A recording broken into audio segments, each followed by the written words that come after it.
Airtel 38 କୋଟି ଉପଭୋକ୍ତାଙ୍କ ପାଇଁ ଆଣିଲା ଆଶ୍ୱସ୍ତି। ବାର୍ଷିକ ପାଇଁ ଆଣିଲା ସବୁଠାରୁ ଶସ୍ତା ପ୍ଲାନ୍।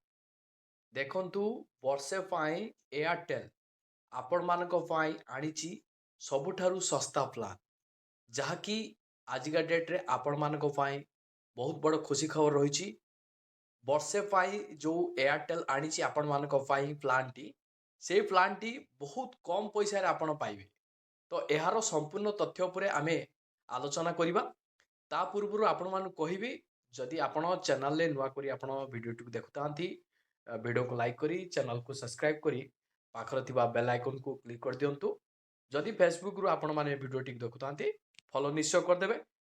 ଆଜିକା ଡେଟ୍ରେ ଏୟାରଟେଲ୍ରେ ବର୍ଷେ ପାଇଁ କ'ଣ ରହିଛି ଶସ୍ତା ପ୍ଲାନ୍, ସେ ଉପରେ ଟିକେ ନଜର ପକାଇବା। ପ୍ରତ୍ୟେକ ମାସରେ ରିଚାର୍ଜ କରିବା ସମସ୍ୟାରୁ ମୁକ୍ତି ଚାହୁଁଛନ୍ତି କି? ତେବେ ଏୟାରଟେଲ୍ର ଏକ ନୂଆ ରିଚାର୍ଜ ପ୍ଲାନ୍ ଆପଣମାନଙ୍କ ପାଇଁ ଏକ ଉତ୍ତମ ବିକଳ୍ପ। ଏହି ପ୍ଲାନ୍ରେ ଆପଣଙ୍କୁ ପ୍ରାୟ 365 ଦିନ ପାଇଁ ଅସୀମିତ କଲିଂର ସୁବିଧା ମିଳିପାରିବ।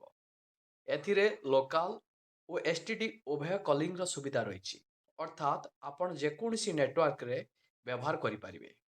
ଏହି ପ୍ଲାନ୍ରେ ଉପଭୋକ୍ତାଙ୍କୁ ମାଗଣାରେ 36ଟି SMSର ସୁବିଧା ମିଳିପାରିବ। ଏଥିରେ ଇଣ୍ଟରନେଟ୍ର ସୁବିଧା ମଧ୍ୟ ମିଳିବ। ମାତ୍ର ଏହି ପ୍ଲାନ୍ରେ ବର୍ଷକ ପାଇଁ ଆପଣଙ୍କୁ 30 GB ଡାଟା ମିଳିବ। ଯେଉଁମାନଙ୍କୁ ଅଧିକ ଡାଟାର ଆବଶ୍ୟକତା ନାହିଁ, କେବଳ କଲିଂ ଓ SMS ଆବଶ୍ୟକ, ସେମାନଙ୍କ ପାଇଁ ଏହି ପ୍ଲାନ୍ ଏକ ଉତ୍ତମ ବିକଳ୍ପ।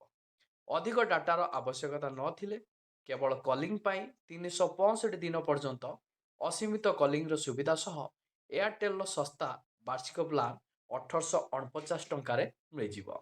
ଏହା ଥିଲା ଏୟାରଟେଲ୍ର ସବୁଠୁ ଶସ୍ତା ପ୍ଲାନ୍, ଯାହାକି ବର୍ଷେ ଆପଣଙ୍କର ଭ୍ୟାଲିଡିଟି ରହିବ ମାତ୍ର 1849 ଟଙ୍କାରେ। ବର୍ଷେ ଯାଏଁ ଆପଣଙ୍କର ଭ୍ୟାଲିଡିଟି ରହିବ। ଅନଲିମିଟେଡ୍ କଲିଂ ଆପଣ କରିପାରିବେ, 3600 SMS ମଧ୍ୟ କରିପାରିବେ। ଏହା ରହିଛି ଏୟାରଟେଲ୍ର ସବୁଠୁ ଜବରଦସ୍ତ ବର୍ଷିକା ପ୍ଲାନ୍।